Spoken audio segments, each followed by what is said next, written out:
এই যে ভাইয়া, আপনারা আজকে সারাদিনে কয়টা পাখি ধরছেন একটু দেখান তো। এর ভিতরে কয়টা পাখি? তিন। এই ভিতরে দুইটা আর এই জায়গায় একটা। তিনটা পাখি। হুম। কি দিয়ে ধরলেন? এই যে ডাহুক পাখির ফাঁদ দিয়ে। ফাঁদ দেখান তো একটু ভালো করে।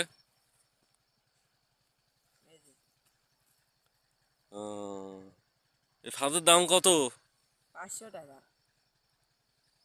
বাংলাদেশের যে কোনো জেলা এবং উপজেলায় পাঠাতে পারবেন তো? জি জি। আচ্ছা,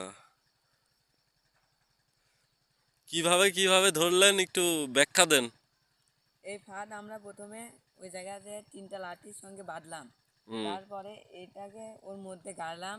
তারপরে পাখি যে আমাদের সাউন্ড বক্স আছে, এই সাউন্ড বক্স দিয়ে আমরা ডাক পাখির ডাক ধরতে দিয়ে মোবাইলে ব্লুটুথ দিয়ে বাজানো হয়েছে।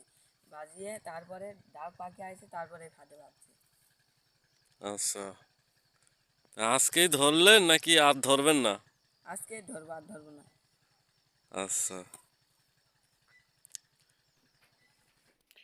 এখানে যে কাঠের বানানো ডাক পাখিগুলো আপনারা দেখতে পাচ্ছেন, এগুলোর মূল্য মাত্র 1000 টাকা।